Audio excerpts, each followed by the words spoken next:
I was 5 years old.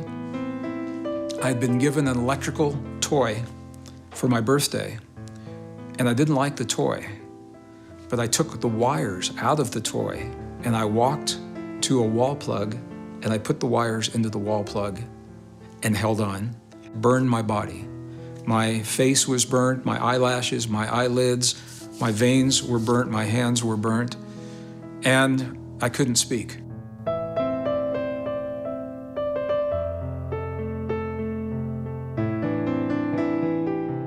And while I was waiting for the medical people to come, there were other people in my room. My mother told me no one was in there, but I could see them. They were people that were helping to heal my body, that were not of this world. Not very old, 6, 8, 9 years. And my grandfather, I asked him, where do our thoughts go when we die? I was just like, I couldn't understand, where does our thoughts go?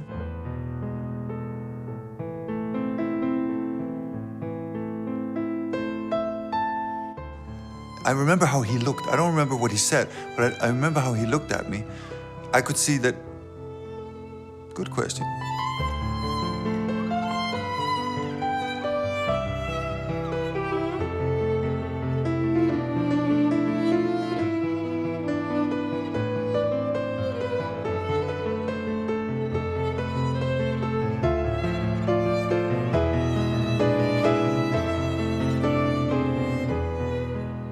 And as I was playing it, it's like I came out of my body. I went into another period. And I was still playing the piece, but there was a chamber orchestra around me. And this was like a couple of 100 years ago. I remembered playing there.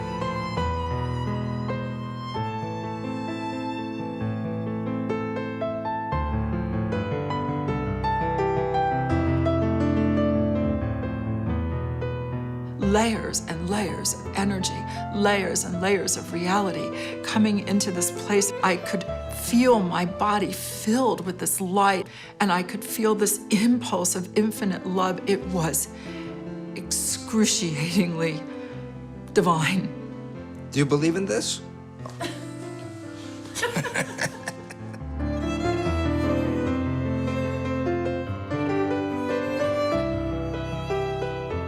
There are people who were so-called spiritual people, and they would talk these beautiful words of spirit, you know? But even as a kid, you could see that they didn't live any of the words. So I really shied away from spirit. I thought that's not true. But science.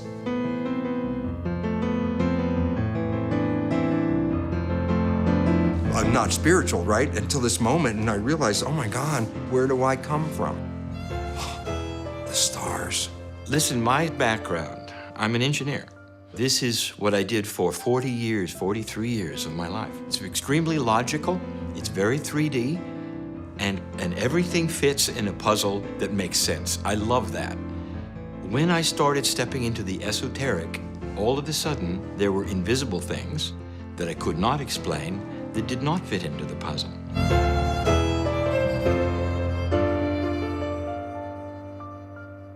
3 years apart, two men 40 years apart in age. Both of them had given the same phrase. There's a magnetic master named Cryon who wants to get a hold of you. It was on the tape. I heard it with my 3D ears. All I could do, and I did it without anybody around, was sit in a chair and say, okay, are you there? And nothing happened, except I cried.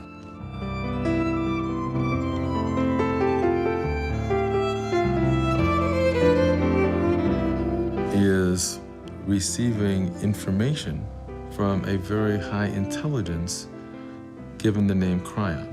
In the first books that were giving information was the way to inactivate a virus with magnetic. And what was amazing to me is that what was written in the book was describing exactly the types of experiments I was doing at USC with the AIDS virus. And that was rather mind-blowing.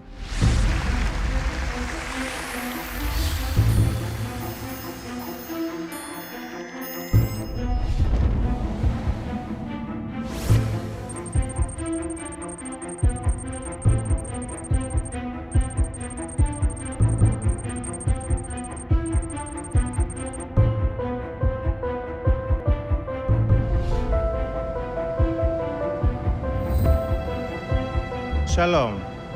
We just completed an incredible 7-day tour all over Israel with an international group of over 300 people from over 35 countries. From Angola, Australia, Austria, Belgium, Brazil, Bulgaria, Canada, Chile, Colombia, Denmark, Ecuador, France, Germany, Ireland, Israel, Italy, Mexico, Netherlands, New Zealand, Nicaragua, Norway, Poland, Portugal, Russia, Singapore, Spain, Switzerland, Thailand, United Kingdom, United Arab Emirates, Uruguay, and the United States.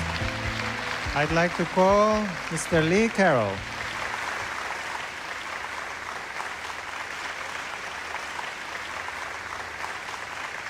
You're interviewing for the first time an esoteric channeler, which almost nobody believes is real. When I speak about Cryon says this and Cryon says that, you know, this sounds really strange to people, so I just wanted to know. As an engineer, you have to understand there was a bridge to cross. My wife at the time, she took me to a channeler. I didn't want to go, but it was her birthday, so I went. This man sat in front of me and did basically what I do today. I laughed, I didn't believe it, but it was recorded. 3 years later, she said, there's another guy I want you to see. And I said, no. She said, look, it's only gonna be 15, 20 minutes, come on. So I went and I didn't like it, and I told her, never again. And then I got to thinking about something, and that is I heard them both say something that was interesting. They both said the word Cryon. Greetings, dear ones. I'm Cryon of Magnetic Service.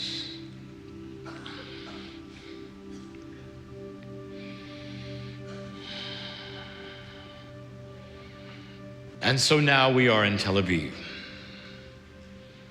in front of over 900 souls. Is the man in the chair pretending? Or is there something here? I want you to take a moment and look at the reality that is before you now. Listening to a man in a chair, and you're told it is the voice from beyond. There is always the question, is it real? Can humans find a time when they will allow space for what they don't believe is possible?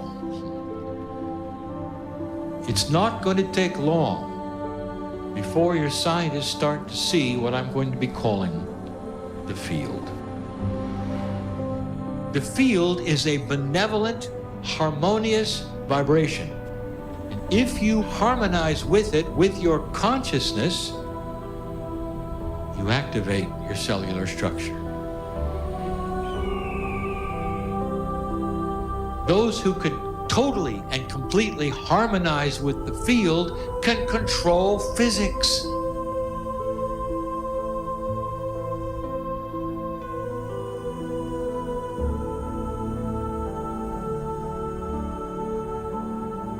We sit in the southern part of Israel with a view that is amazing. And we're almost at the beginning of the tour, because that's what we said originally, didn't we? We said to you, no matter what you see in the next few days, look for God inside. Can you do this, really? Really?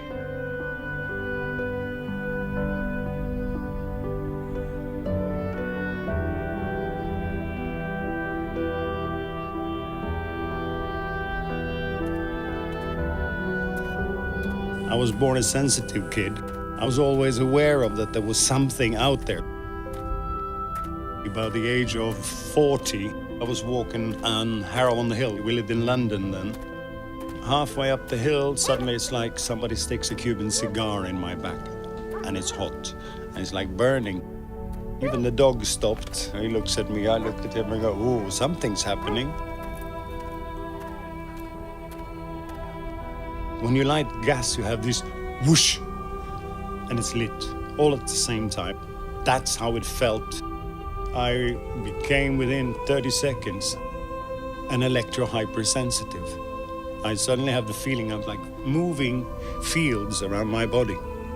So I went up, sat quietly under a tree, and I started playing with my hands, with what I could actually feel. And that was the beginning.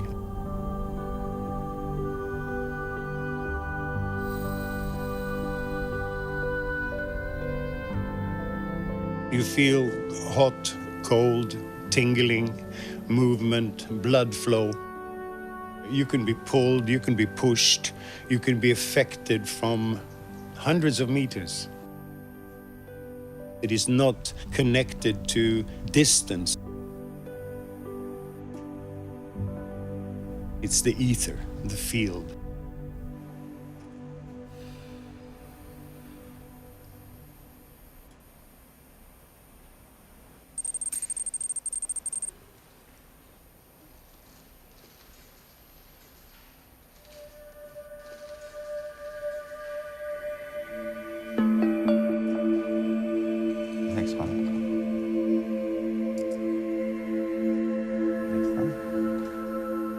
We are emerging from fingers.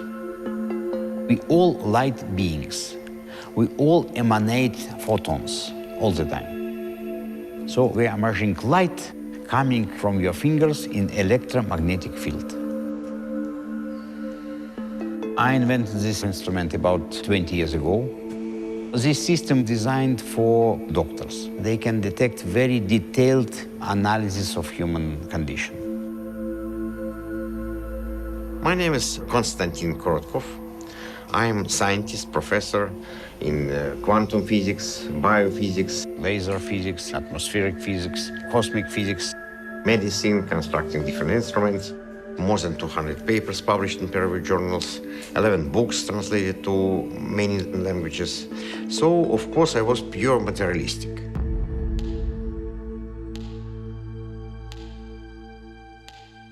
My name is Bruce Lipton. I started out as a young child with a Russian Jewish father in the United States in the McCarthy period. When I grew up in that McCarthy period, no matter how much they were against Russians and Jews, Albert Einstein was a hero of the world. And he was a Jew, and so Albert Einstein was my hero. That led me into science. I ended up teaching in a medical school, and I was teaching the conventional science of genes control your life. And this is an experiment that I did that changed my whole life. I have 50,000 genetically identical cells in a petri dish. All the cells came from the same parent. I split the cells into 3 different petri dishes. I changed the environment in each of the dishes. In environment A, the cells form muscle. In environment B, the cells form bone. In environment C, the cells form fat cells. Now you're left with a question. What controls the fate of the cells? And the answer is not the genes, they were all exactly the same. The only thing that was different was the environment. But at this time, which is back in the early 70s, all the scientific world was so wrapped up in genes that when I tried to show my experiments, my colleagues looked at it and said, no, that's, there's just an artifact, it's not real. I left the system. I knew I was teaching the wrong information, that genes do not control things. Next one. We had this experiment in Mr. Ramon, and idea was to see whether we can detect influence to people from different parts of the world. We had 5 cameras. All those cameras were synchronized with our scientific instruments. All experiments was done in blind way, so people did not know at which moment they start to influence.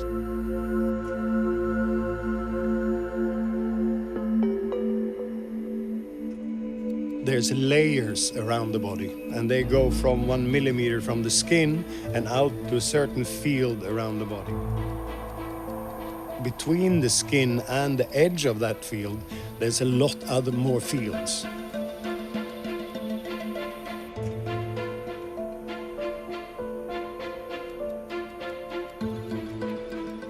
When I start off by almost touching and then I move slowly backwards, I am looking for the field that gives me the strongest sensation in the palm of the hand.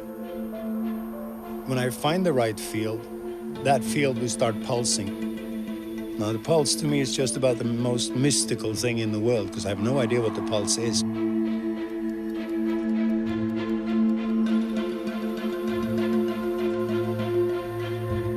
This sensitivity exists in all children up to the age of 3.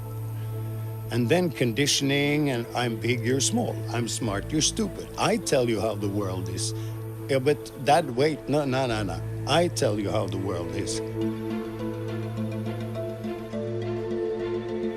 What I do, I believe anybody can do.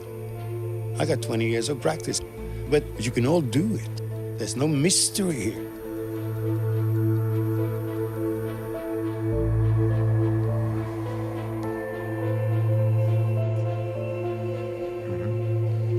Energy increased dramatically. Different holes, they are related to different dysfunctions of the body. Before, it was many holes, and after, it became much more rounded. It is no doubts that it was really clear effect.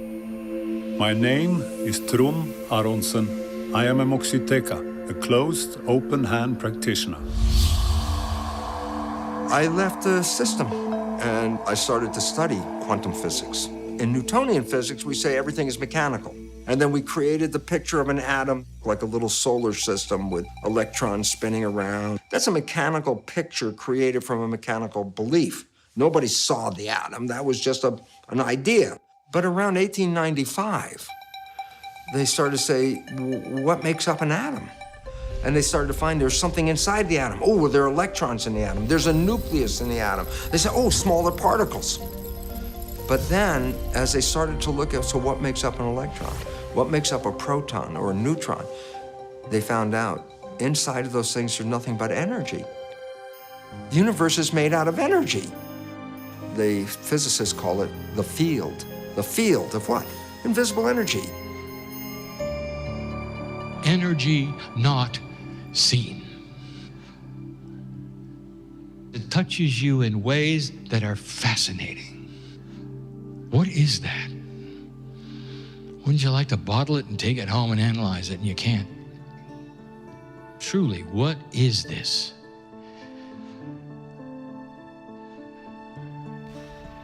Instead of looking and saying, maybe there are missing laws of physics we don't know about.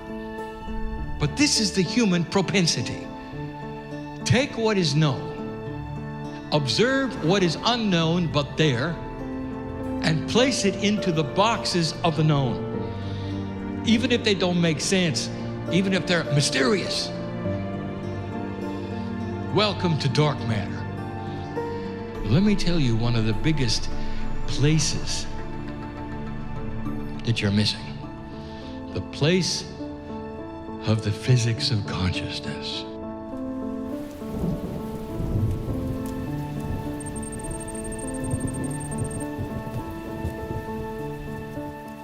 I worked in the Princeton Engineering Anomalies Research Laboratory till I retired in 2002.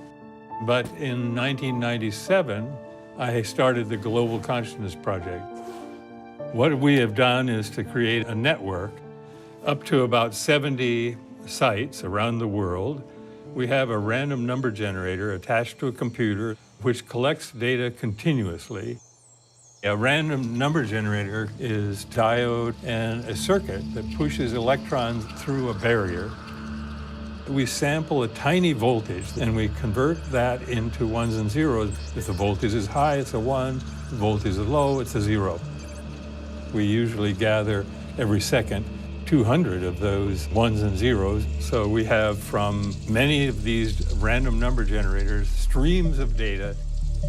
We extract the data and draw a cumulative deviation graph. What's expected is for that graph to goes up a little, down a little, and does not have a trend. But when some kind of information being added because of consciousness, we'll see a trend, upward or downward, persistently.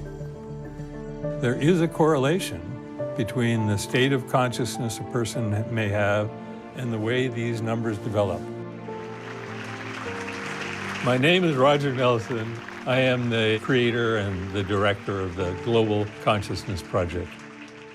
He's a 5-time New York Times best-selling author, and is internationally renowned as a pioneer in bridging science, spirituality, and human potential. Ladies and gentlemen, גבירותיי ורבותיי, קבלו את גרג בריידן. Elon, my brother. Nice REG. Elon and I began putting this program together 15 years ago. It's a beautiful graph. Between 1 and 2, there's a pretty strong trend. It's strong enough that it would be significant. So you have a group who is creating a group consciousness field that's changing the behavior of this random number generator. For 300 years, science has asked the question, is there a field of energy that connects everything? Or is everything separate from everything else? That's the big question.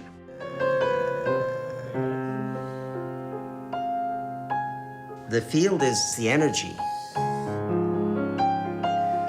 The field is the origin of everything. That's what the music is actually doing. It's connecting to the field. Once you're connected to the field, you're in your power. My name is Robert Coxon. I'm a composer, and I've actually always done music since I was 1.5, and it's always been my passion.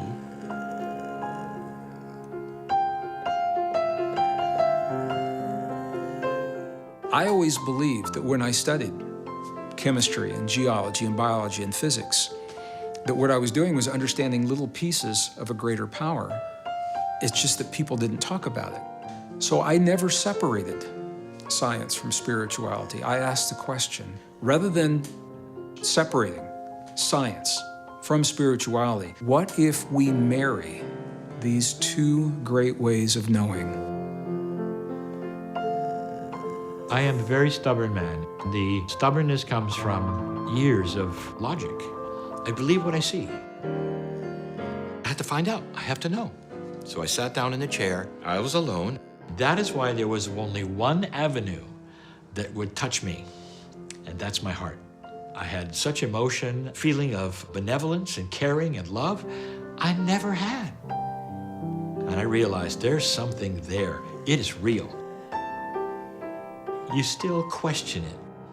And so it takes a time to adjust, for it to prove itself over and over and over, for you to see, okay. Finally, I realized I would have to be on stage. That was almost death for me. The first time, it was only for 10 or 15 people. And I had to change shirts on the break. I was sweating so much. Oh, it was awful. I said, this is not for me. I don't want to do this. It's not me. What Cryan said is, use your life in Greece when you were an orator, one who spoke elegantly. I got in front of the crowds. They got bigger and bigger, and I tried. I said, okay, I'm going to pull in who I used to be, who I was relaxed with crowds and all. And you know, the more I did it, that's exactly what happened. Now I don't get nervous at all. The only thing that makes me nervous is I want to deliver the right message. Let us look at the power and the physics of consciousness. Someday, there will be inventions in physics, and when they do, you will see that consciousness is energy. Consciousness, what human beings think collectively, can be measured. Changes things, moves things. Belief moves things.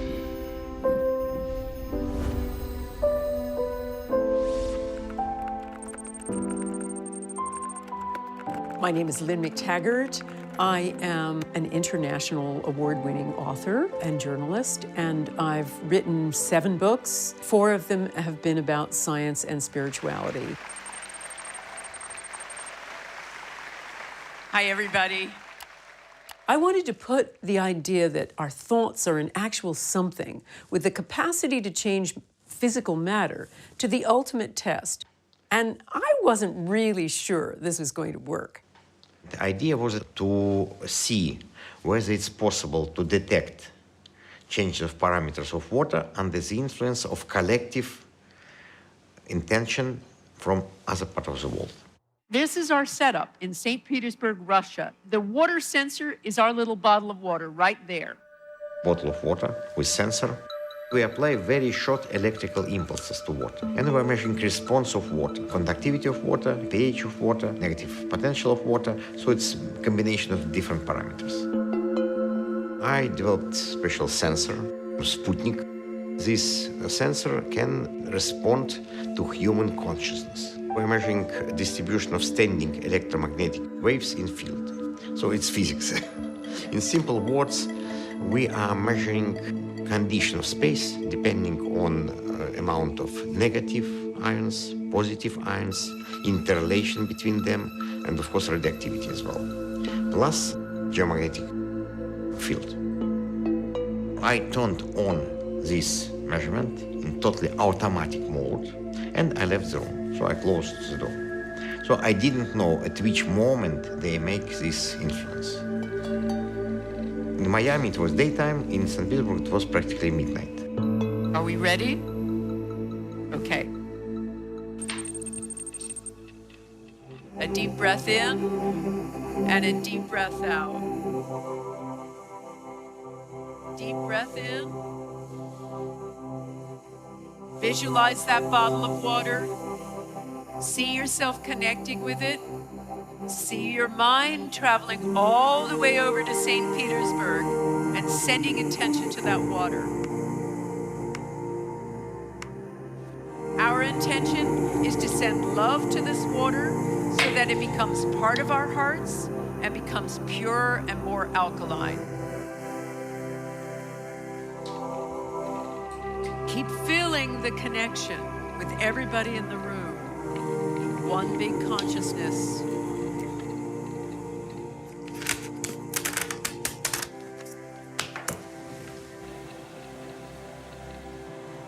And in your own time, come on back into the room.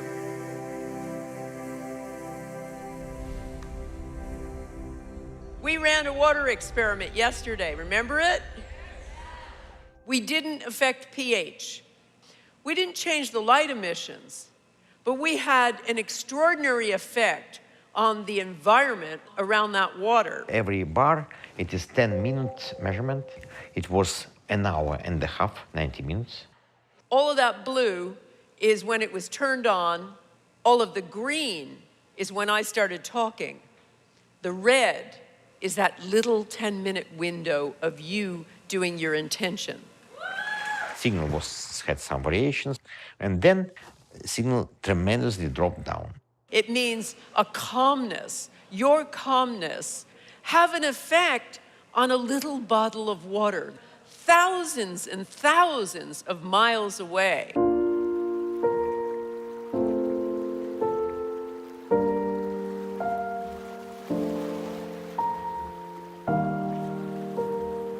This threshold opens a door in what you have called the field, where there is no time, there is no space, there's not a place, it just is. Some say the field is the other side of the veil. Some say the field is a magic place where your soul can go and relax for a little while before it comes back.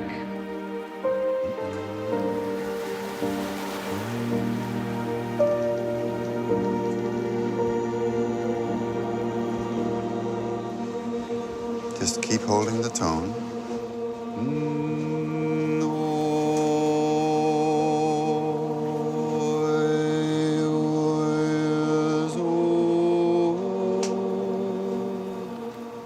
We are floating in the Sea of Galilee. When you float, you are not connected to the land. None of you right now are grounded. So we're going to talk now about the soul.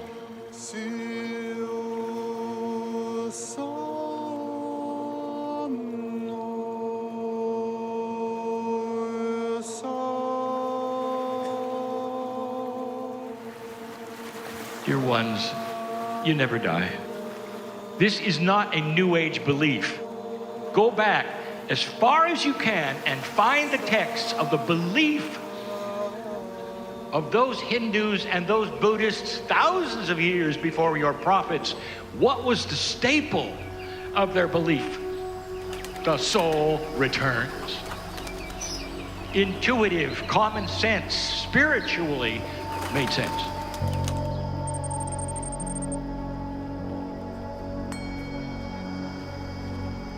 Me and my twin brother, Hemant Kumar Bhaduri, he is an astrologer and also practice the purest form of the Tantra. We live in Varanasi. This city is very ancient and a center for knowledge.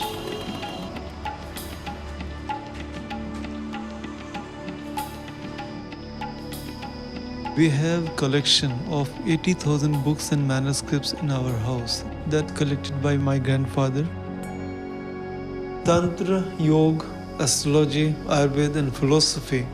Also alchemy in these books. Some of them are really very old, more than 1,000 years.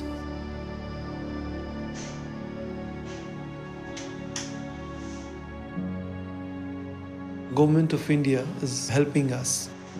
They scanning. Till now, they calculate 7,732 manuscripts.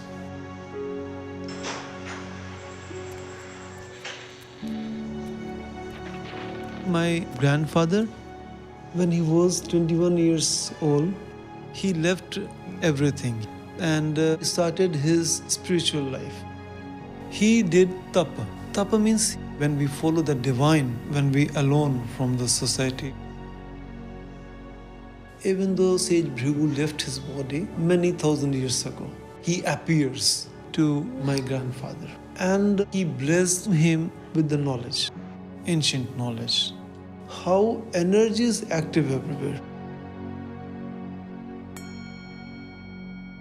I'm Dr. Jayant Kumar Bhaduri.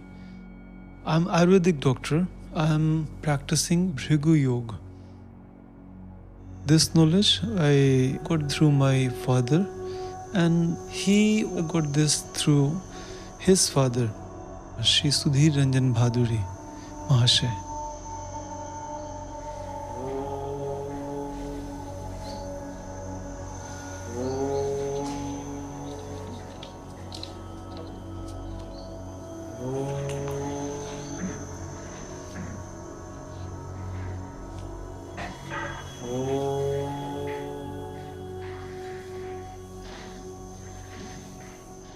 According to Indian philosophy, soul is observer, inside.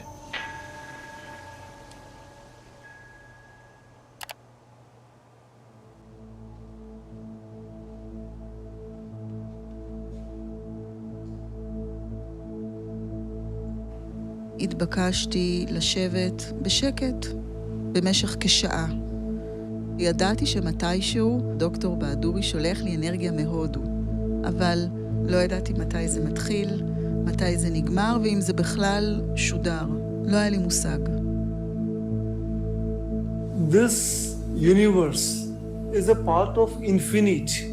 So there are many energy channels in this infinite. I use them to transfer this energy from me to Ayala.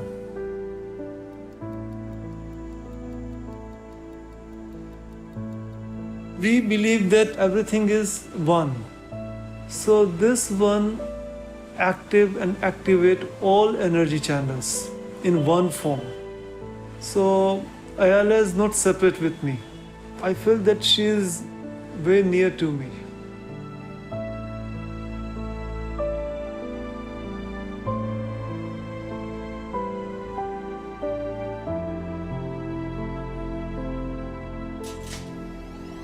I was a very strict physicist, but I was interested to study what is going on after death. So I organized big research, had a team of doctors, medical professionals. We've been studying people immediately after death, been measuring dead bodies and their progress of their energy. Once I have a call from one guy who told me, Konstantin, something very strange happening. Can you come? It was in a hospital where we kept this body. I entered and I really feel that someone is looking to me. I feel it. I was able even to detect where this spirit is settled. When we have this Sputnik in the room, we expect to have all parameters stable. If there are no moon eclipse, sun eclipse, or no equipment running around. When we see some peaks on this signal, then it means that it was something influencing this particular room. It was very clear proof for me that all these metaphysical ideas, it's not just imagination, it is a representation of very deep wisdom, very deep knowledge about another side of life. פתאום הרגשתי צורך לפתוח את העיניים, והרגשתי ערנית.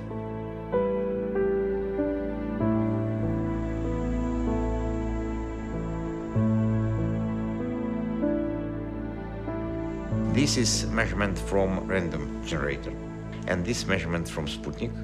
As we had time code on both graphs, we were able to see that when he finished, we had this strong peak on both graphs.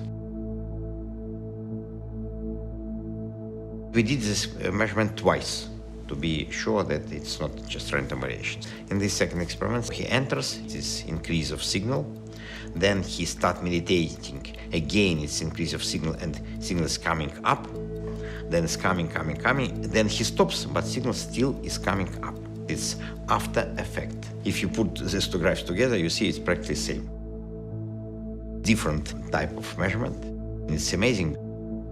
Thousands and thousands of kilometers from India to Israel, Dr. Baduri was able to change physical process. And what does mean physical process? It means physical reality. I wish to speak of the prophet Elijah. Pretend for a moment to serve Elijah, the name of Elisha. And Elijah comes to you and says, I want you to write it down, because I have chosen my time to ascend. The transformation began. A light as bright as the sun. It was almost too bright to see, to look at. Elisha was touched. He almost couldn't write, couldn't speak, because he felt that light. He knew that light. He was seeing something. He was seeing the soul of Elijah. As Elijah began to raise in this vehicle and ride within it, Elisha continued to watch. And then Elijah was gone. He wrote it as best he could. And you can find it today in the old scriptures. First human who got to see the higher self. That's what the higher self looks like. If you could see what's in you, the eyes that Elisha had, you would see the same light. All over the world, they know that word, to ride in the beautiful chariot, almost like you're going home.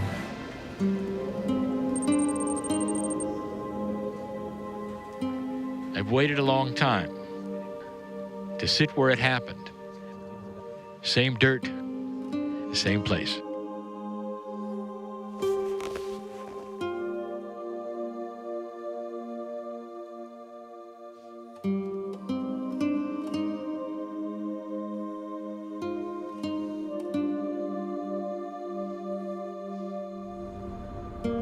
All Elijah saw was light. And yet now we tell you this is simply the DNA field fully activated. There's a field around you. It's a DNA field. It's a consciousness field. It is not your brain. Consciousness is not biology. It is the quantum portion of the DNA. The 90% that is not understood by science is the quantum portion.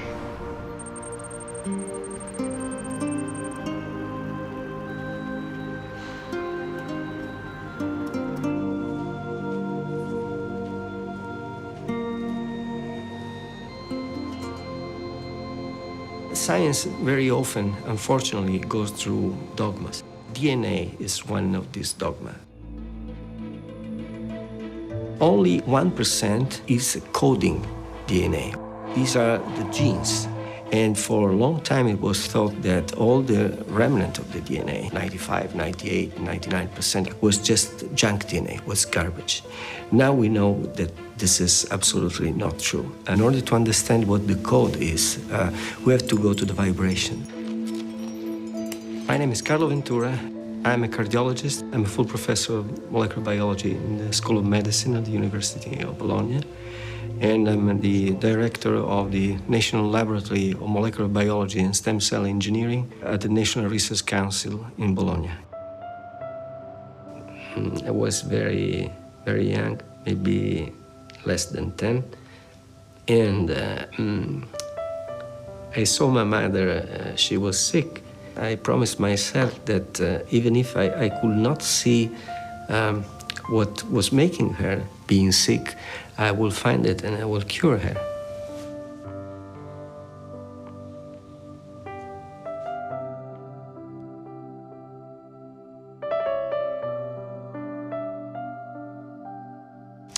Then I decided to become a doctor.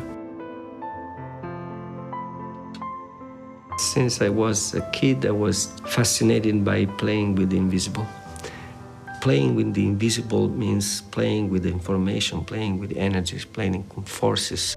These forces, they have intelligence. Isaac Newton didn't put God or invisible forces or spirit. He just measured physical things. So the body, being a part of a mechanical universe, is a machine. So how do you understand how the machine works? Take it apart, study the pieces. So they were taking apart the body. They found there were cells, and then they took the cells apart, and they found that cells are made out of protein. And the question is, who makes proteins? It was in 1944 that the first study revealed that if you took DNA from one species and put it into a bacterial culture of a different species, the bacterial culture would start to resemble the bacteria where the DNA came from. So then they said, well, the DNA makes the protein. The next question is, who makes the DNA? Well, this is where science got screwed up. DNA is a double helix. In an experiment, they separated the double helix, so I have two single helices. And they put those into a solution of building blocks. And they pulled it out, and it was a double helix again. The answer is clear. DNA makes itself, and DNA makes the proteins. The end of the search. Once they found the DNA was important, they threw away the protein. Well, they threw out the control. The control was in the protein.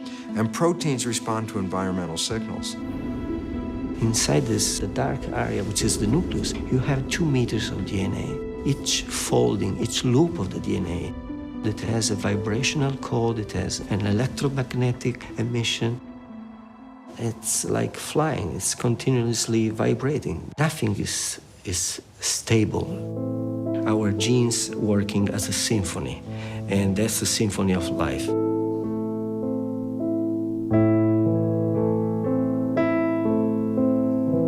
The information which led me on the path of electromagnetic research with lasers, that it began with a vision of DNA.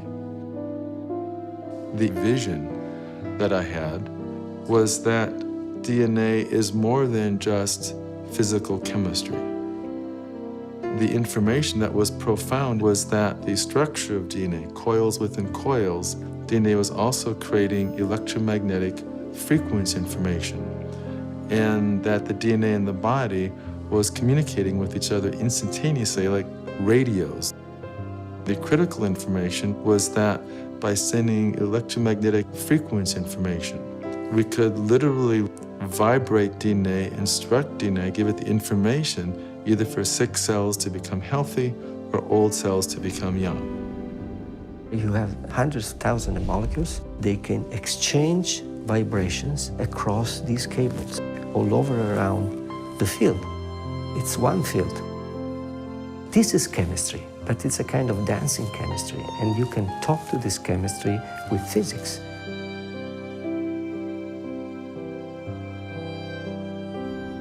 The outer surface of the cell membrane is there are little antennas called receptors.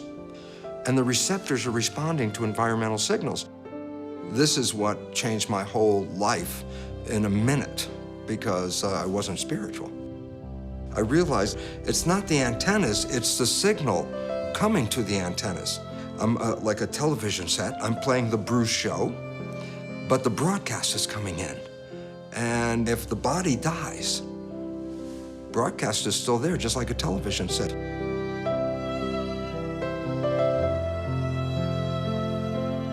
I'm Dr. Tadovakaitis. I am a medical doctor. My highest level training was as a specialist in pulmonary and intensive care medicine. With that background, I began to study laser biophysics and the ways that lasers interact with biology. In 2010, when I produced the DNA book, we still thought that 90% of DNA was not functional. They called it junk DNA. It was only in 2012, I think, that they discovered what it did. And it does what Cryon said it did in Cryon Book 10.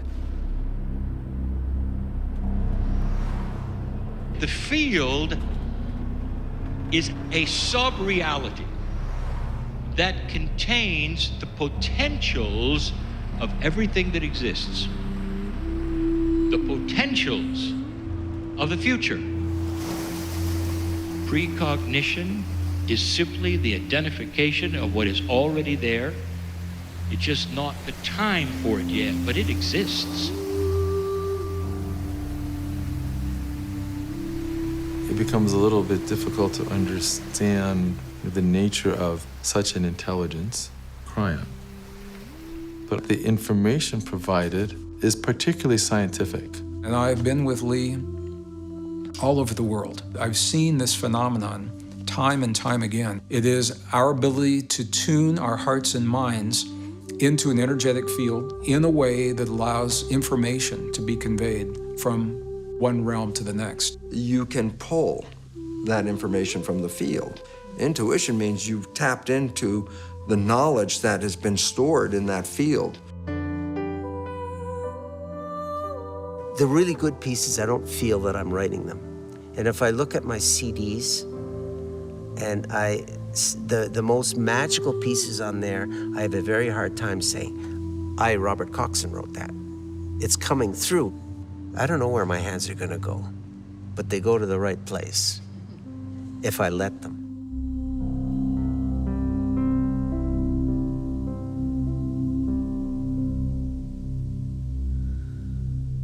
I love the idea of setting the empty chair. The chair is filled. But when Cryon comes in, I go away. When I first started, I thought, what if I have a whole auditorium full of people and I sit in the chair and Cryon doesn't come? That was the biggest fear I had for the first few years. Then I realized it's not going to come in. It's already here. No angels are separate from the one God. We put them there. Cryon says, you've called me a name because that makes you comfortable. He says, on the other side of the veil, there is a collective, what you call God, billions and billions of energies with one consciousness. We sit on the Mount of Beatitudes. You might hear the wind blowing in the background. Here is a statement. I am that I am. These two words together, you have to group them. The statement is very clear. I am part of the creative source, a piece of God. Now I ask you, who are you? Really? As you sit there, who are you?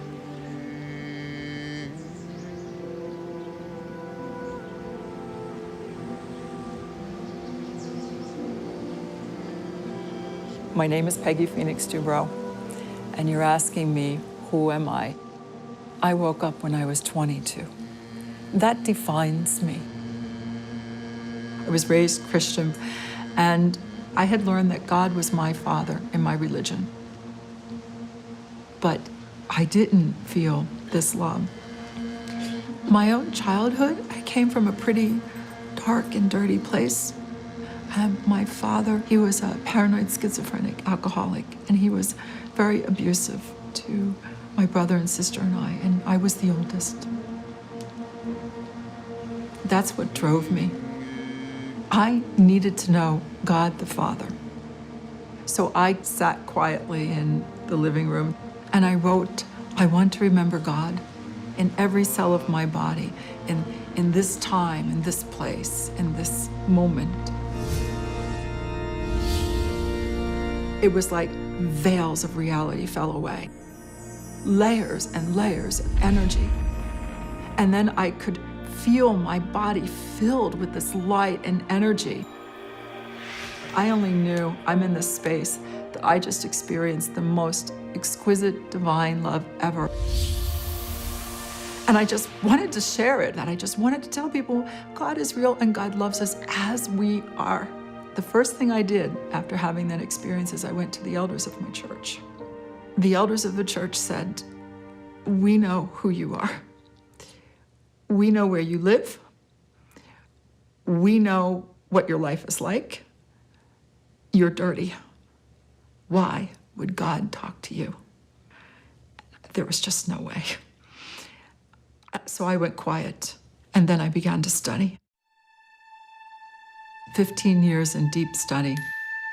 And then I had a second experience.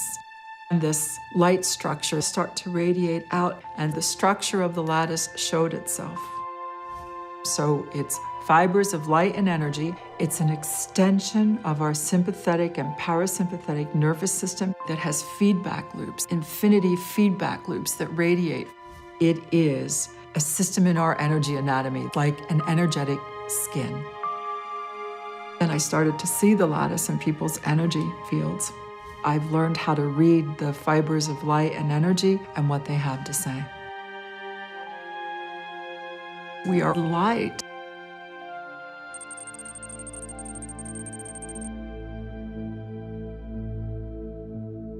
We have a symbol we use.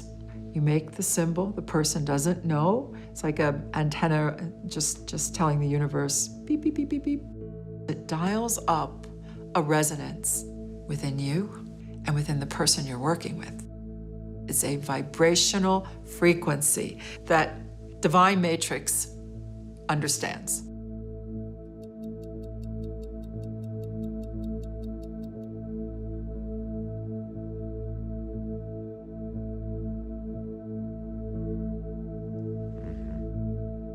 This is interesting that it was big jump of parameters, very unexpected jump. But as we had time code on the cameras, it was found that at this particular moment, this lady Tamar, she put her hand to her heart. And if we look to her parameters, then we see level of energy increased tremendously. Maybe she felt something. That's why she put her hand to her heart. Distance does not matter. I'm not a scientist, I don't understand all this. I know that principles of it make me feel good. There's a scientific study by a man called Cleve Baxter. He took cells from a human, put them in a petri dish, and moved them 40 miles away. They began to show powerful images to the person that had donated the cells. Graphic images of war, destruction, comedy, humor, sexual images, anything to elicit a genuine emotional response. The instant that the person had the emotion, his cells acted as if they were still in his body having the same emotion. The cells 40 miles away show the electrical activity of that response. What's the point? This person's cells are connected to this person, but they're 40 miles away. How did the information reach, or did it? And the answer is, it didn't have to travel. The field is holographic. And what that means is what happens in one part of the field influences other parts of the field in the same instant. And this is deeply, deeply profound. Our thoughts are not contained in our head. Our thoughts are broadcast to the field. If I put wires on your head, that's called EEG, electroencephalograph, I can read your brain. But there's a new technology called magnetoencephalograph. The probe doesn't touch the head. The probe is out here. I'm reading your brain activity from out here. Point? Your brain activity is being broadcast. What is a thought? Thought is a frequency. A thought emits a vibration. From the most primitive organism all the way up to humans, all of us communicate by vibration. How does an amoeba know to go to the right place and not go to the wrong place? Vibes. For every light frequency, there's a corresponding sound frequency. For every sound frequency, there's a corresponding light frequency. Every atom has its own vibrational frequency. We are a field of vibration. We are also photons. It is light. Thought is a particle of light. We can measure it. There was an experiment conducted by a physicist named Bell. You have a photon that splits to two, and they're so far apart that a signal cannot go from one to the other without going faster than light. So the question was, if they could communicate instantly, that would mean that communication faster than the speed of light is possible if there is entanglement of the waveform. And when the experiment was done, what they discovered very interestingly was that the particles can communicate faster than light. Much as photons communicating, you can view consciousness as also having wave characteristics, which means in consciousness, we can communicate and perceive anywhere throughout the entire universe. So if thought can be measured as a wave function, as a particle of light, what does light travel? 7 times around the planet in 1 second. So can a thought travel like that?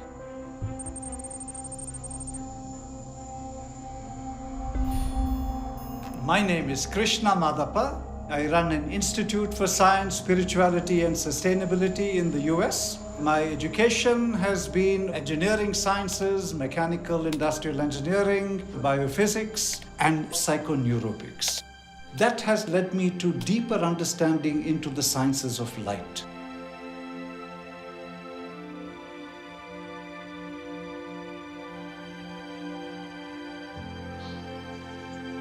We sit on the Golan Heights, where many wars were, and many Israelis will say it's only a matter of time, and there will be another, and another. Generation after generation after generation. Things haven't changed. If you have a sightless person in front of you, and they've been sightless since birth, sit with them a moment. Explain the spectrum of color. They don't know what they don't know. I say to Israel, you don't know what you don't know. Color is coming.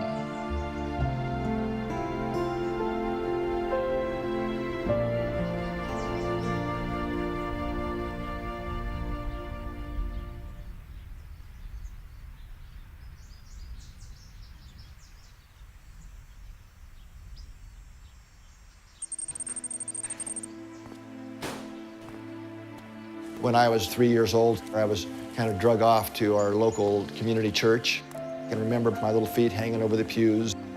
The minister was up there with a sermon talking about a vengeful God. I was looking around at the big people all standing up and doing their things. I had this deep insight at that moment. Wait a minute, you can't be believing this. This was utter nonsense. I grew up in a small farming community, and my grandfather was the mechanic for the community. He fixed all the tractors and cars, and I would spend a lot of time hanging out with him. So I developed very early on a natural curiosity for how things work. What are radio waves and electricity? I was never satisfied with our explanations of what is an electric field or what is a magnetic field. as I then went to college and became an electrical engineer and worked for Motorola, fixing high-level communication systems. That really didn't feel like it was my path. Something was just missing. Another sports car in the driveway wasn't going to do it. There was still that deeper hole, something that I was really here to help humanity.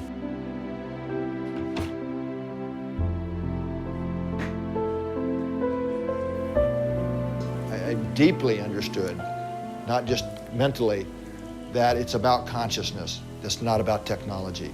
Technology is not going to solve the world's problems until consciousness shifts. I'm Dr. Roland McCready.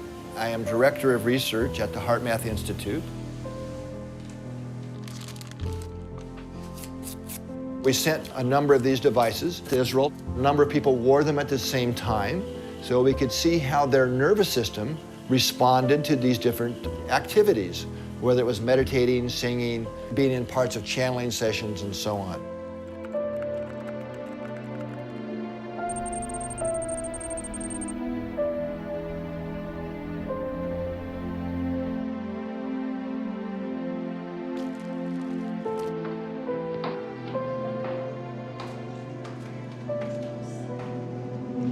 Keep the tone as soft as you can. You just keep the tone going and listen to the others as if we were one voice, as if we were all one voice. Very softly.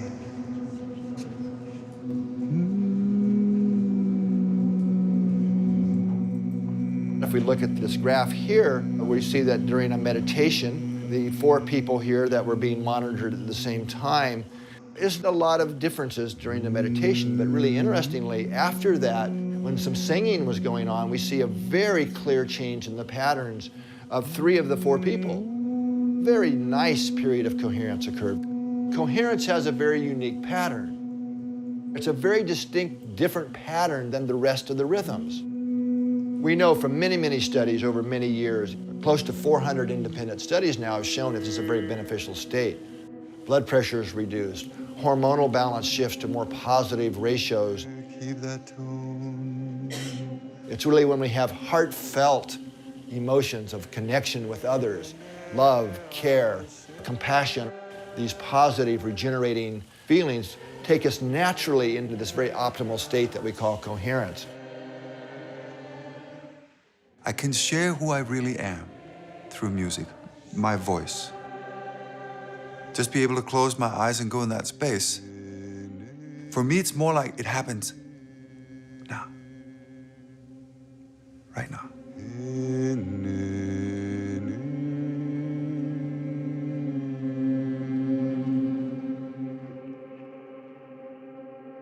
When I sing, that's when I pray. As I wrote in my song, you know, the one that starts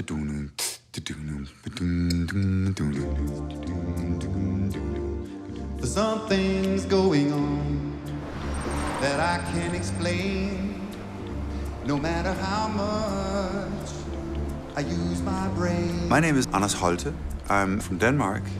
My education was as a classical singer and conductor. My work changed completely direction.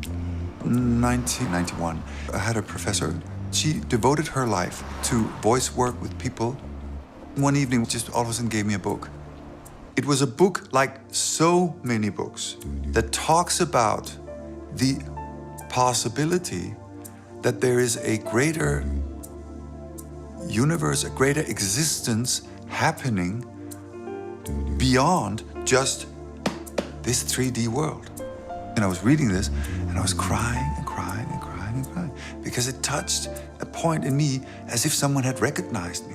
Oh, there is this option. I can feel this again. Oh, yeah. And when I was singing, I began to realize much more clearly what is going on when I do that. I had always loved it, but the consciousness was the difference. 'Cause when I sing, that's when I pray.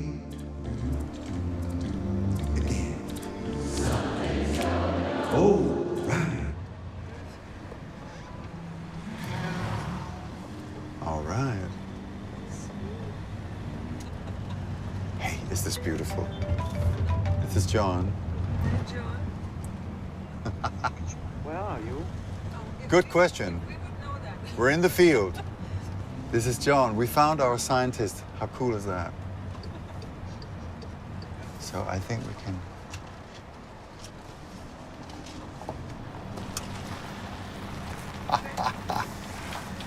Look at that.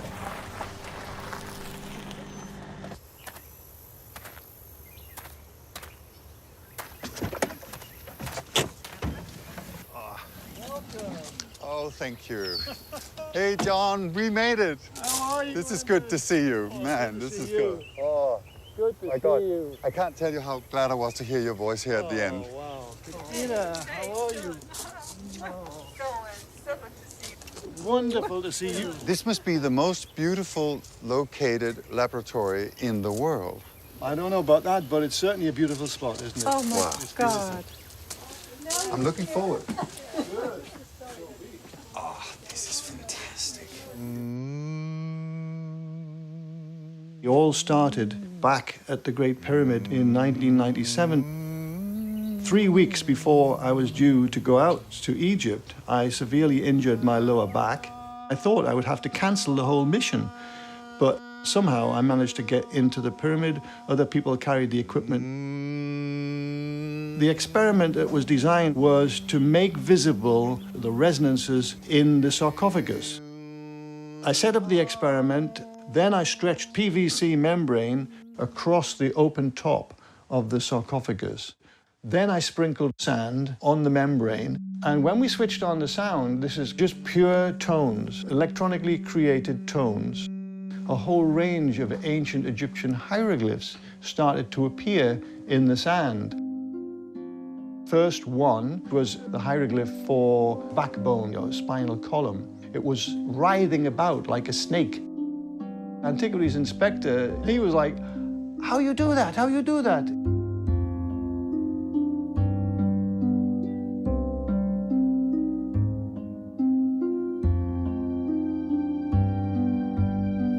We saw lots and lots of different hieroglyphs coming out on this membrane. But what was so extraordinary was, within 20 minutes of making sound, all the pain in my back left me, and I never did come back. It's an extraordinary moment in my life that changed my life forever. My name is John Stuart Reid, and I'm an acoustic physics researcher.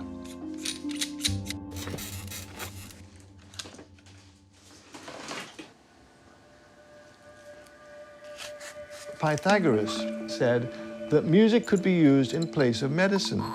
It got my attention, and I thought there must be some experiments that could be conducted where we can carefully measure the response of music to some sort of healing situation. The first experiment that I conceived of was using blood. You take a vial of blood and you place it into an incubator with a small loudspeaker in the incubator that's feeding music to that blood. At the same time that that's happening, we have another vial of the same blood. We have a Faraday cage, which is electromagnetically screened, but it's also a very, very quiet environment. So that blood is not receiving any music, it's just receiving quiet.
We go through a protocol that first dilutes the blood by a certain ratio with a buffer solution, and then we extract a small amount of that mixed blood. When we put that blood into the cell counter, it will tell us how many cells are actually live and what the term is viable.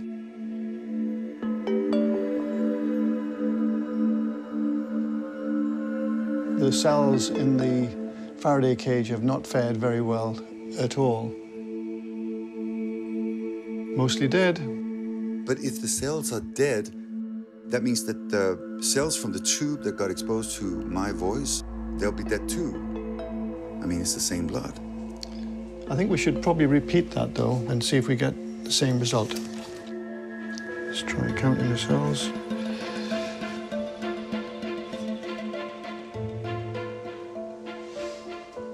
Still the same with that sample.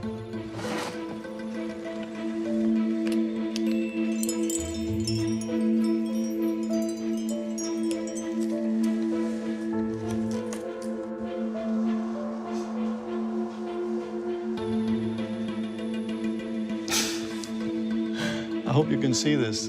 Dilute the sample. More cells alive than the cell counter can count. That's a huge difference between the music and the quiet. Is that true? Well, look. This is amazing. So I think we should repeat and see if we get the same result. Another. Above the range that it can count, cells that are transiting towards being dead have been actually re-enlivened to the extent that so many of them are now alive. It's really wonderful. An amazing result. Absolutely amazing.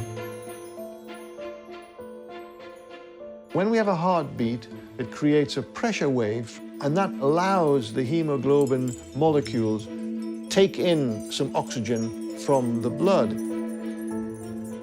The low frequencies from Anders' voice are creating the similar sort of pressure waves that allows the blood to uptake the oxygen.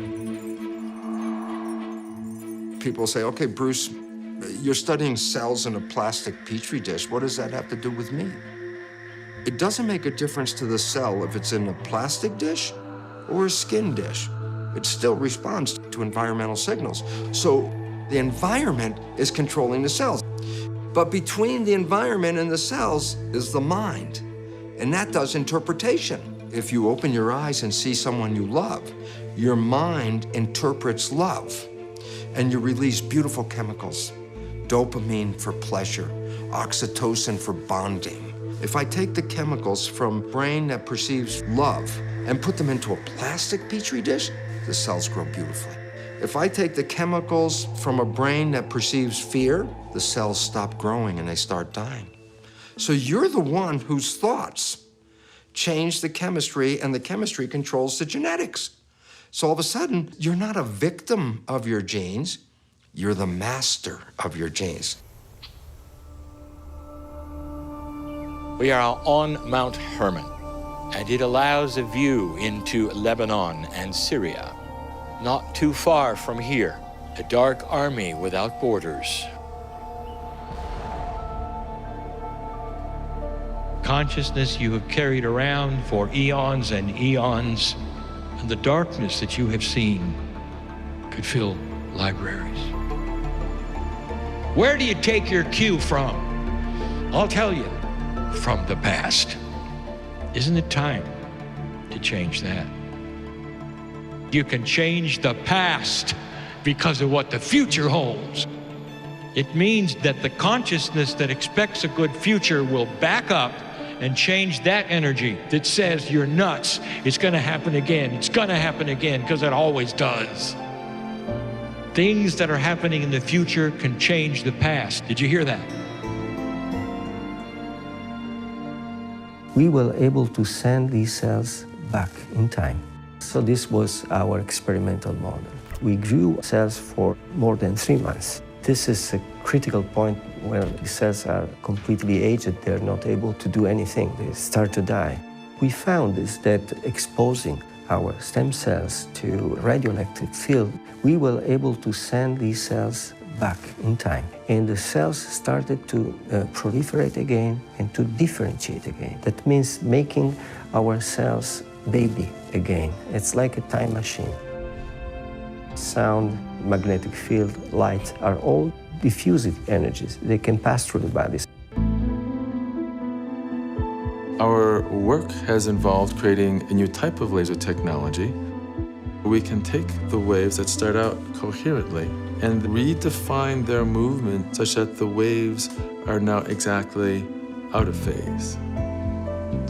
And when we do that and combine the waves together, the wave patterns cancel each other out. So we've created a new form that you could almost call invisible light.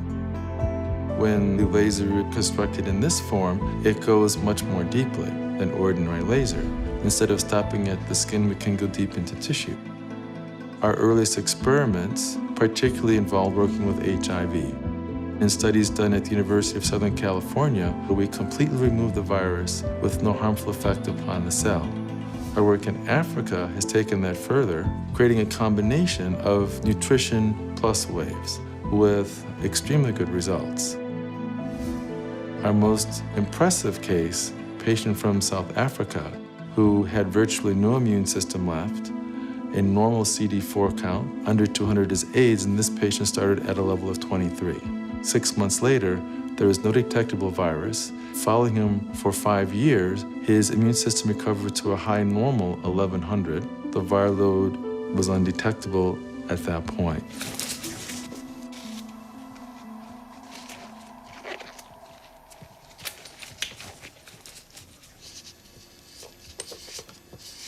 Seeing the hieroglyphs, that really inspired me. I wanted to develop an instrument that would make sound visible. Ultimately, I developed the Cymoscope instrument, which uses a very small volume of water that is exquisitely sensitive to vibration.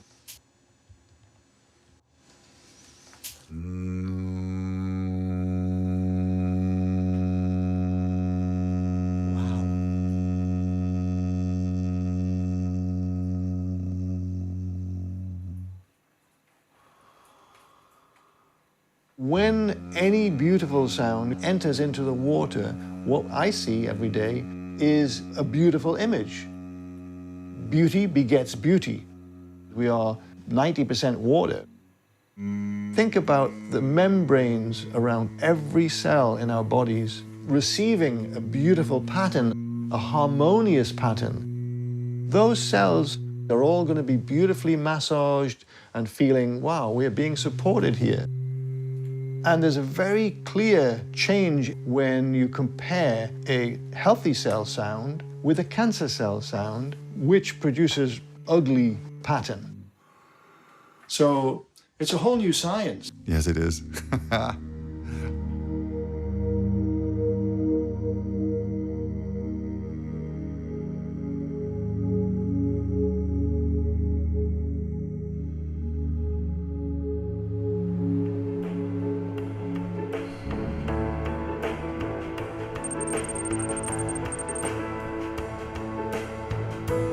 שמי דוקטור ירון סגל, פיזיקה של אטמוספירה, זה הדוקטורט שלי.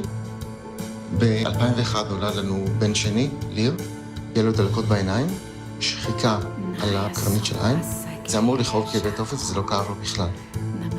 והרופאה שלו אומרת לנו, כן, זה לא מבין. ואז הם שואלים אותה, מה עושים עם זה? יש לנו חיים עם זה, אין מה לעשות. הסתכלנו באינטרנט, ובוא נגיד ככה, זה לא דבר שאת רוצה לקרוא לפני השינה. זה הרבה ניתוחים, קשיים בתקשורת, ובעיקר מה שיש שם זה תמותה בגיל מאוד מאוד צעיר, בין 5 ל-8 שנים.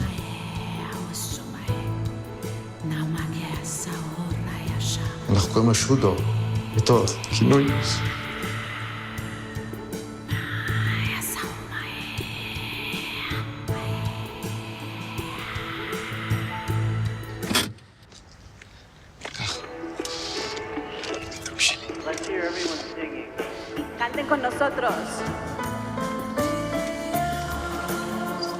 ליר ואני היינו מטיילים כל ערב ובזמן הזה הייתי חושב, איך אני מגיע לשורש הבעיה שלו?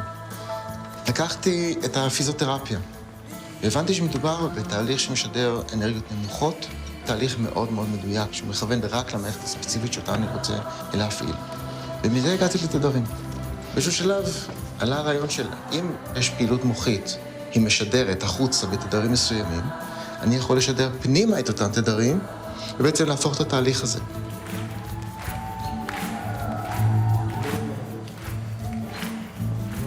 אז אם מערכת מסוימת משדרת בתדר מסוים, אם אני אשדר לה את התדר הזה, היא תחשוב שהיא עבדה, ואז היא תעשה את כל הפעולות שהיא עושה באופן טבעי, על מנת לשקם את עצמה, לחדש את עצמה. מה אבא? אוח, אני אוהב אותך, ילד שלי. ואז ב-2006 כתבתי הצעת מחקר ראשונה. הצעתי את זה לכמה קרנות מחקר גדולות בעולם. התשובות שקיבלתי היו מאוד פושרות. היו כאלה שאמרו לי שאני אומר שטויות. ברגע שאת יודעת שהאמת שלך היא נכונה, אין לך הרבה ברירות. את חייבת לנסות את זה כדי להגיד לעצמך ביום שאת עושה חשבון נפש, לא ויתרת לי. זה יעבוד כי אני יודע שזה יעבוד. ואז ב-2010 עושים ניסוי ראשון ורואים משהו. זה לא מופרע כמו שזה נראה. אלה חולדות שעברו פגיעת גב. עצם זה ששידרנו לה מערכת, שדה מגנטי, אחרי חודש אנחנו רואים שיש איזשהו חיבור מחדש של החלק הפגוע לחלק הבריא, ואחרי חודשיים זה חיווט מחדש של חוט השדרה. החולדה הזאת חזרה ללכת. השדה ששידרנו להם עזר להם לתהליך השיקום שלהם.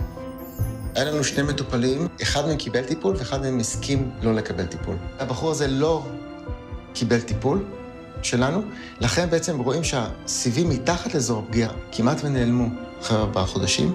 לעומת זאת, הבן אדם שטופל, אחרי הטיפול שלנו רואים עיבוי משמעותי של היכולת הולכה מתחת לאזור הפגיעה, ואיזשהו סוג של חיבור בין החלק הפגוע לחלק הבריא.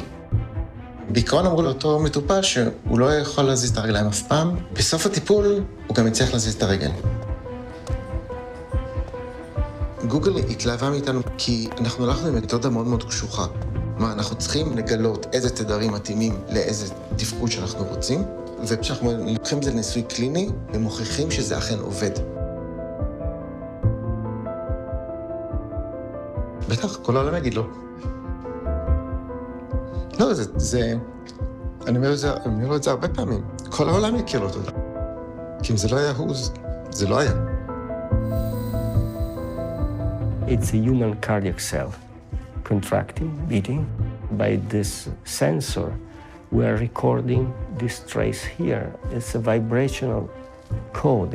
We can listen to the sound produced by this vibration.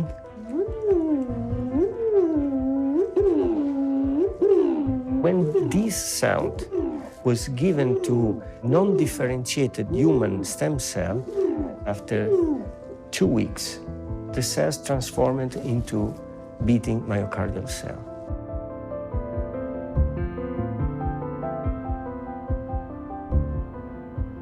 These are cardiac myocytes derived from human stem cells. They became exactly like the cells from which we recorded the sound. My main work in regenerative medicine and trying to fix a broken heart.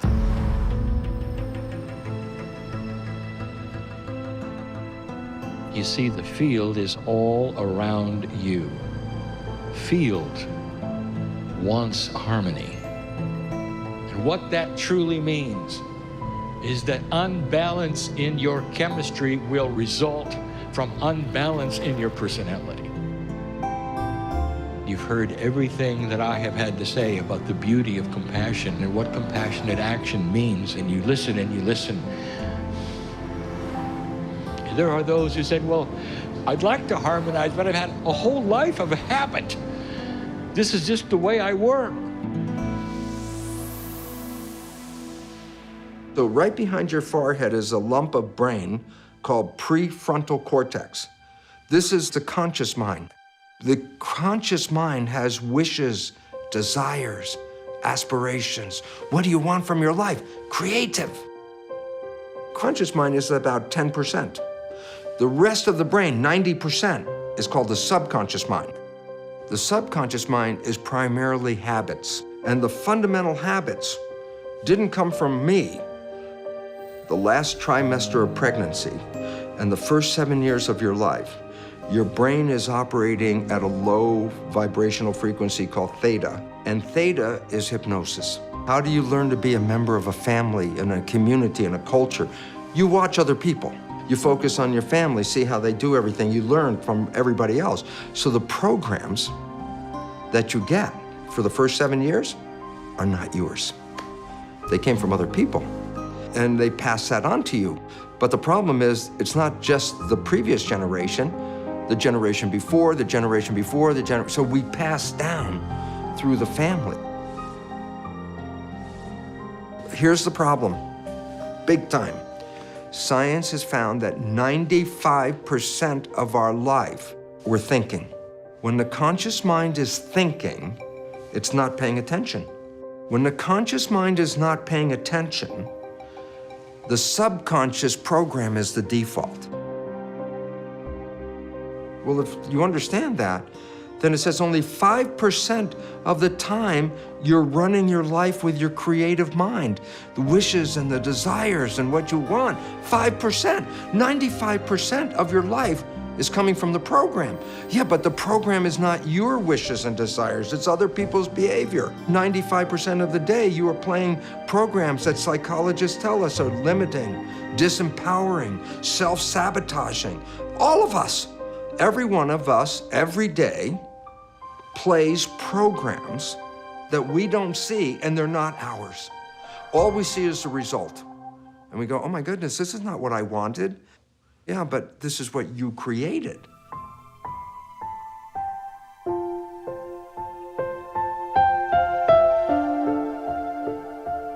This is something that changed my life. I was playing in a hotel and playing all that dance music, the things that everyone plays. I was really depressed. Where am I going to go from here, playing another hotel? How can I help people? I came home and I hugged the big maple tree in our front yard. And I asked that tree, how come you are so powerful, you're so tall, majestic, and beautiful? And this wasn't a thought. I heard this in my ears. The tree says to me, because I never doubted that I was a tree, never doubt that you're the master. Yeah. You know, I didn't wake up the next morning and suddenly I was this great composer, and I was, I had to work on myself because I still had to get rid of the baggage. And it's taken many years.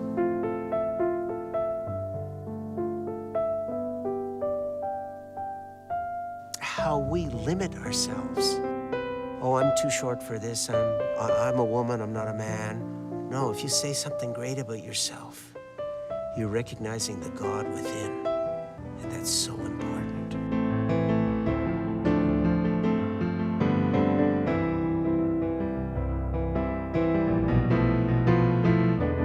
I was married very early.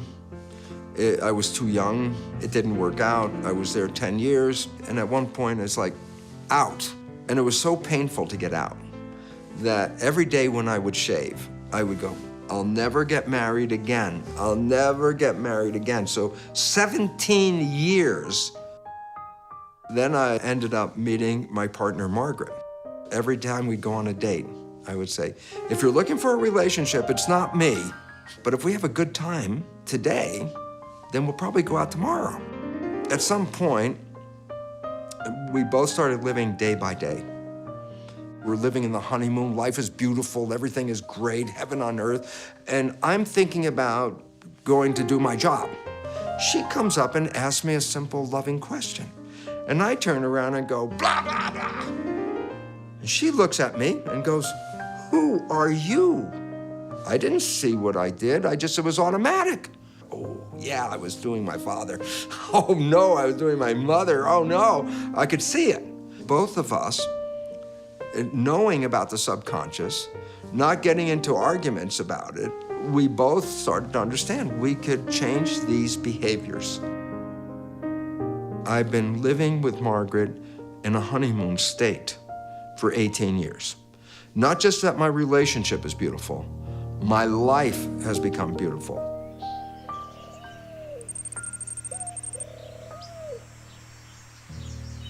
Have you felt it yet? The profundity of this trip. It's just another tourist area, right? You're going to remember this time. If you look at humanity, you haven't learned the basic. Hatred begats hatred. War creates war. The human nature is not wise. It hasn't figured out the basis of love. The love is the glue that holds the universe together. We have 2 satellites in the Northern Hemisphere, and each satellite will send back a signal, and every 24 hours in the day, the signals will ebb and they'll flow. The strength of the field will ebb and flow. In a very similar way, one day, this field just spiked right off the chart. And the scientist said, what on earth is happening to create this spike? It was precisely the field spiked at 9 a.m., 15 minutes after the first plane hit the first tower of the World Trade Center, September 11th, 2001. Many people of the earth found that we were more of a family. They held one another, they cried together, they loved one another, at least for a few days. And scientists attribute that closeness to the strength of the magnetic fields. This has led to a project that is called GCI, the Global Coherence Initiative, headed up by the Institute of Heart Math. There are a series of Earth-based probes that are feeding the data of the magnetic field of the Earth. You know, there's a saying, the still small voice of the heart. In reality, the voice of the heart is not so still and so small. It's just that the noise of the mind is so loud. The magnetic field produced by the heart, it's about 100 times stronger than the magnetic field produced by the brain. We can measure the heart's field about a meter, about 3 feet from the body. You can measure a brain wave about an inch away. The heart, through our nervous system, sends far more neural information up to the brain than the brain sends to the heart. And these signals that the heart sends to the brain have profound influences on brain function. They go to every major center in the brain. I'm going to share with you techniques that I've learned from the monks and the nuns and the shamans and the mystics that I've worked with, in addition to heart math research. Okay, so now I'm inviting you to close your eyes. I invite you to allow your awareness to move from your mind into your heart. Touch your heart center gently. Slow your breathing, a little bit slower than usual. 5 seconds on the inhale, 5 seconds on the release.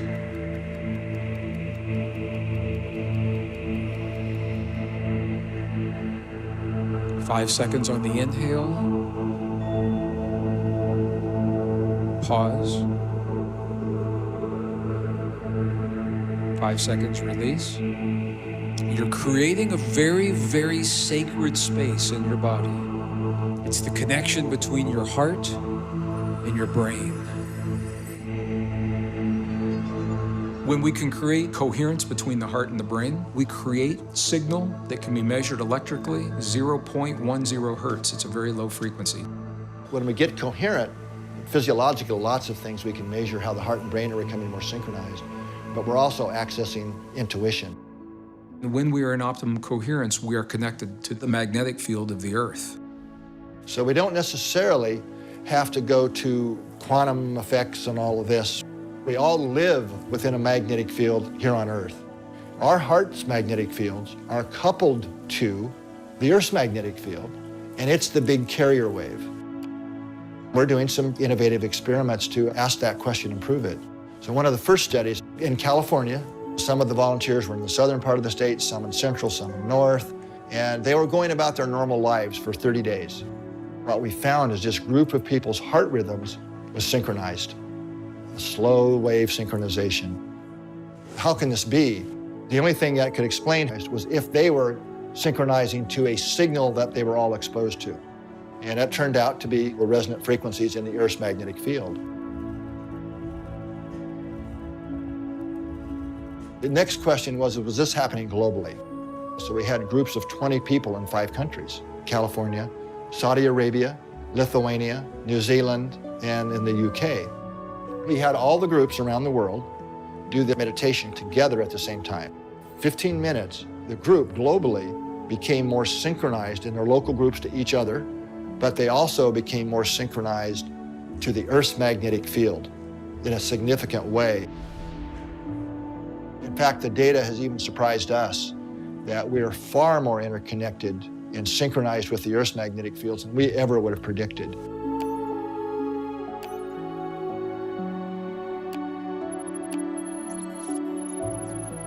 Back in 2008, I decided to see if we could use our consciousness to lower violence in war-torn areas. So we decided to send intention over 8 days to Sri Lanka, which at the time was going through a 25-year war.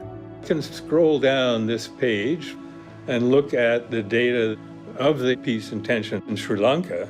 You can see there's a fairly steady trend away from what should be just a horizontal random walk along that black line in the middle of the graph.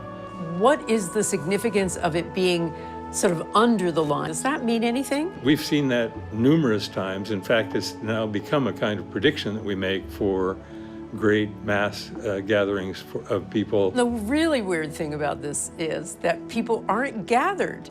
They're actually sitting in front of their individual computer screens everywhere in the world. We had participants on this experiment from about 80 countries around the globe.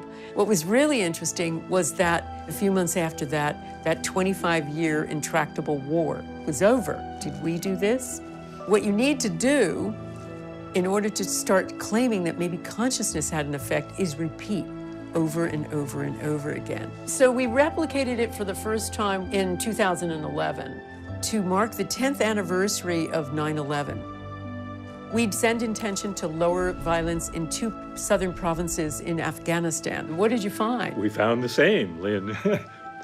The data here, driven in the direction of negative going trend in both cases, the larger span of time and also the very concentrated, focused intention period. It was evident that violence in those 2 provinces had plummeted to levels that were far lower than before. So that was fascinating, and we ran one in Washington, D.C. Again, we lowered violence by about 1/3.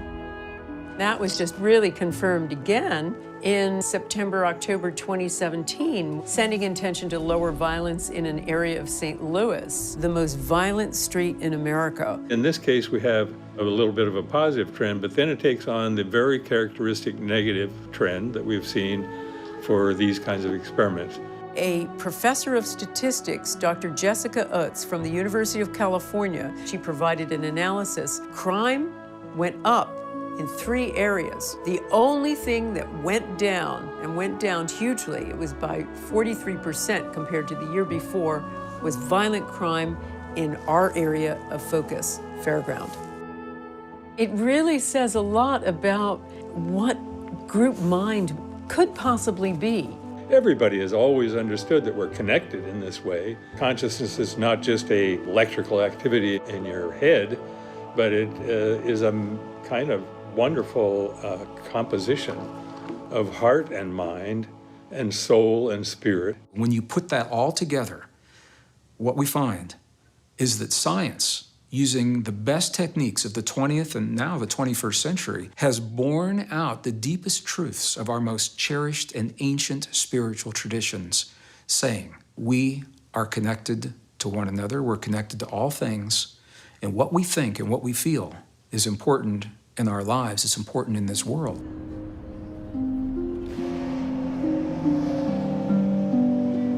During the last years, in the late 1980s, the Cold War When the two superpowers at that time, the former Soviet Union and the United States of America, they came this close to doing the unthinkable and to unleashing nuclear weapons upon this world and civilian populations in a way that we've never seen. And I found myself working in the industry, hoping that that would never happen. By day and by night, I found myself researching the ancient texts of our past, the Hebrew traditions, the Egyptian traditions, the Andean traditions, the Sumerian traditions, all of the ancient wisdom, because I believe that those who have come before us left us the key to prevent the war that so many people believed we will still have.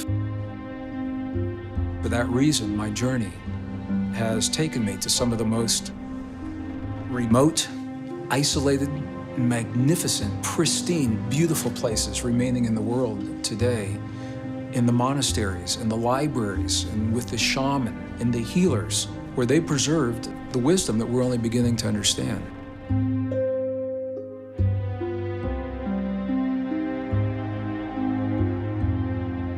One evening, I climbed to the top of Mount Sinai, and I was alone, and as the last rays of the sun set behind the desert, the beauty overwhelmed me. And this feeling welled up inside of me. I asked myself a question, and it was about my life and my role in the world. If I left this world in this moment, if I died now, and I looked back on my life and knew I could never come back, would I feel complete with this lifetime? And before the question was even finished, this feeling inside of me was screaming, no, no, I would not feel complete. That something I had yet to accomplish. And that day became the reference point by which I gauge every choice, every decision, every relationship, every job, every career, everything I've done from that moment, because a lot of beautiful opportunities cross my path. They're all beautiful, but which one will help me get closer to my yes?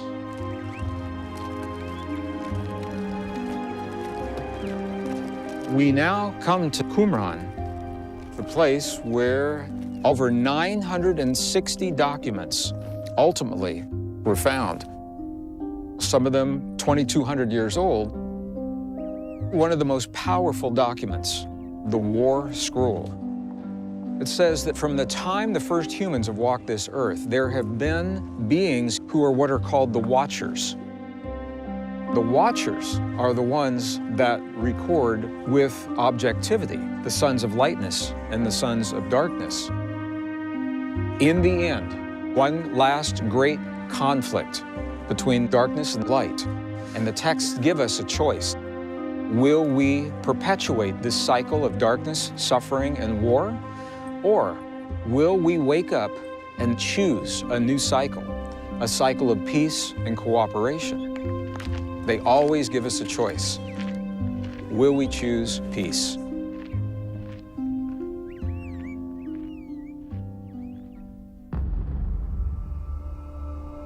On one platform, there's what we will call dark consciousness. On one other platform, light consciousness. 2 years, we told you, be ready for the dark. It will not give up without a battle. And now the battle is here.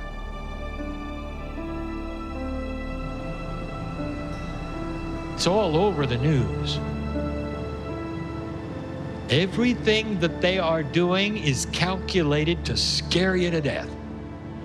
Fear is black. If you shine your light and staying out of fear, the whole world will be brighter for it. Nothing can survive your light. Nothing.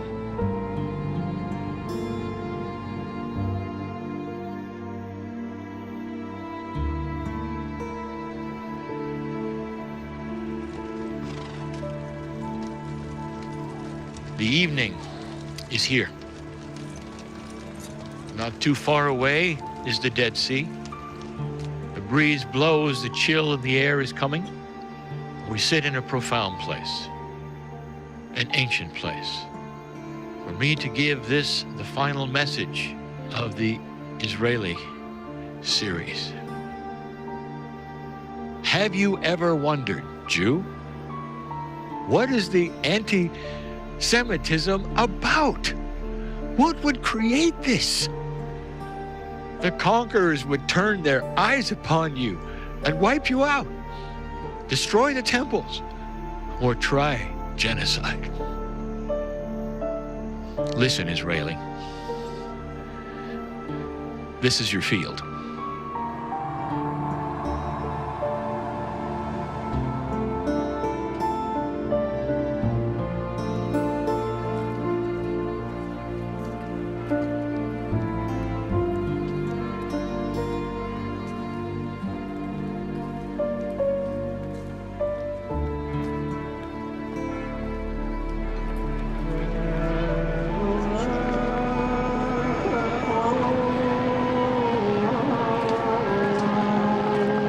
And so it is we start the journey.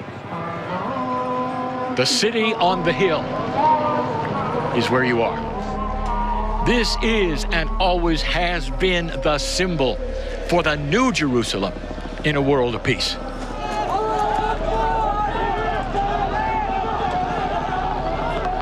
I got 3 different cells, and they're 3 individuals. One individual is Muslim, another individual is Jewish, another individual is Christian. Where's the difference come from? The difference is programming.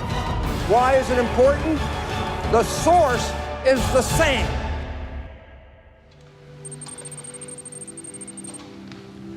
All the channels we've given you in the last week have been profoundly given in love. In love. The term the chosen ones refer to the Jews, chosen to bring this planet a monotheistic God, a one God, that the one God would then be seen by the planet and eventually the entire planet would be unified with one God. But you're not done. And the next part is as hard as the first, because it is planetary as well. Dear ones, listen clearly. You are chosen to bring peace here. When will they say, and it's going to be so difficult? It's not just us, you know, it's them. The situation is more than difficult, it's untenable. There is no solution that you can see. But there is. And you do it with consciousness. That's what you're chosen for. The hardest thing the planet will ever see. Peace in the region.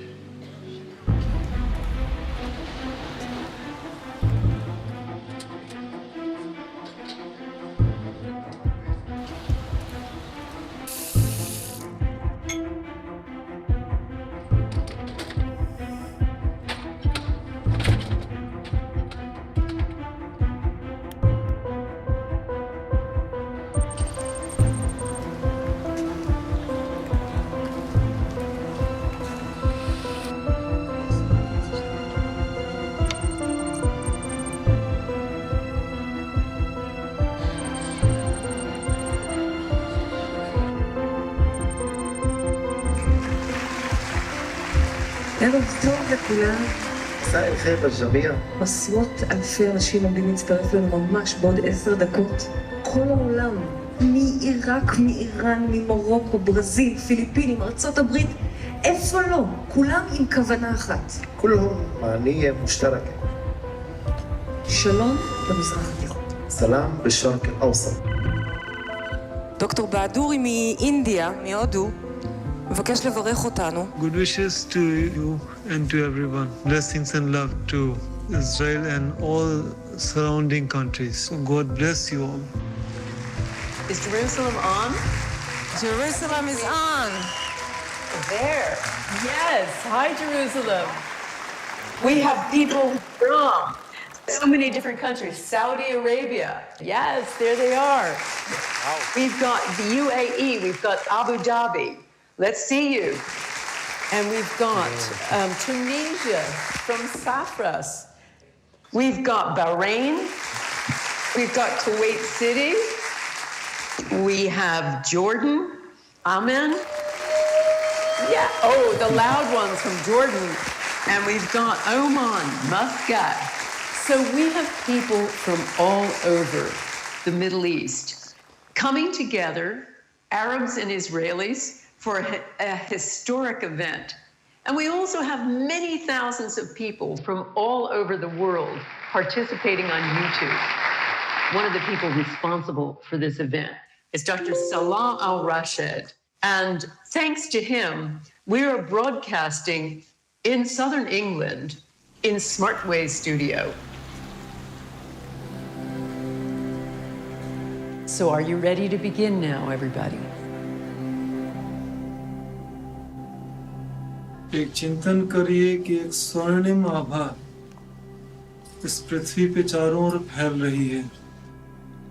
Our intention is to lower violence and restore peace in the old city of Jerusalem by at least 10% or more. Imagine it with your 5 senses. See people putting down their weapons. See people restoring peace there. See people hugging each other, hugging strangers, reaching across the aisle. Hold those intentions in your mind as you imagine yourself holding the hands of everyone on either side of you. If you're watching on YouTube, imagine you're holding the hands of everybody, all the thousands of people on this call.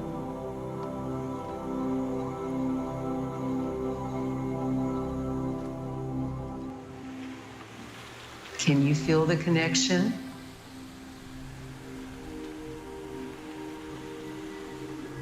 Are you seeing peace?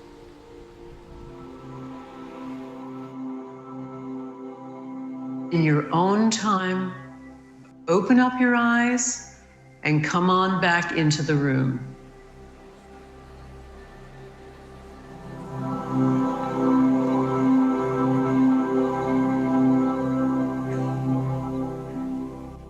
Would anybody like to talk to us about how that felt? Yes. So we have someone from Amman. Amman. How are you? It is amazing experience. We all here crying, our tears falling down. Like a commercial that you see on the road, and it was written, the peace is already here. Yes. Jeddah in Saudi Arabia. I saw myself there. I felt very strong love for the Jews, in spite of our raising up to hate the Jews. We live in Jerusalem. We know it personally. This is so emotional. And I've seen the 4 quarters of the old city as the 4 rooms of my personal heart. Yes, you're on Abu Dhabi. Israelis are dancing, the Palestinians, they hug each other, and we are with the Israelis, like we share peace and love. Tunisia. Yes, Tunisia. I saw a lot of children running, and there is a lot of loud voice of laughing. You took me to the place I really love. I saw there families and lots of people laughing, lots of joy and happiness. I wish I could stay there. I wish I didn't come back. My name is Lady from Jerusalem. It's so overwhelming, the possibility to be connected with you, our sisters in Amman and in Damascus and in Iran and all over. We are thousands saying enough. It's about time to unite. We are one. It's time of compassion. My name is Fatima Salemi, and the peace in Arabic means salam, and my name is Salami. So I feel in peace, I feel in love, I love you, for God is my God. I love you.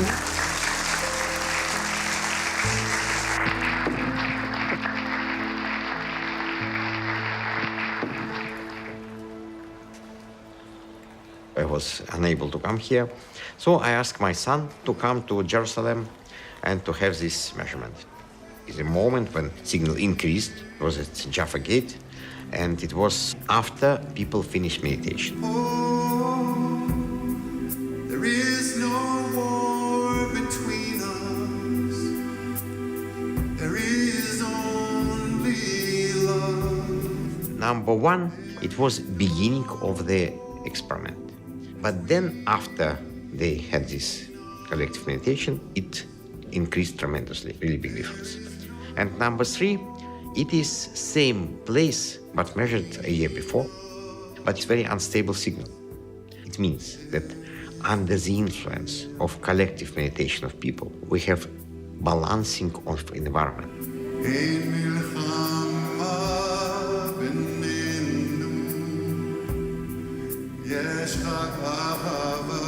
What did the water respond?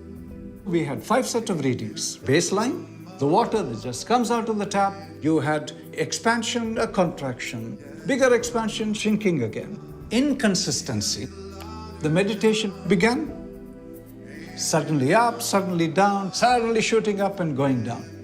The water, when the experiment ended, various levels of spikiness. After the meditation was done, everybody shared their heart, tears came out, deep compassion, deep love. The luminous quality of the water was the brightest, consistent, harmonious, and symmetrical. Woke up in the morning, there's various ups and downs. It went even lower than the baseline. And why? This water received all this love, and all of a sudden, c'est la vie, everybody is gone. I would like to ask you something, to sing the next lines with me. In the honor of that here in Jerusalem and here in Israel, there is more than one language. So I ask you to help me sing the next lines.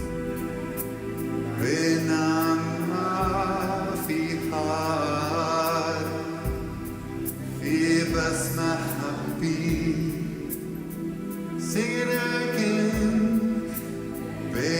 When Dr. Baduri started chanting, instruments Sputnik staying in the same room was able to detect decrease of parameters. When he started silent meditation, it was even much stronger. When people meditate, it decreases the level of radioactivity, it decreases the level of noise, electromagnetic noise, and it makes everything much more harmonized. You can sing both, come.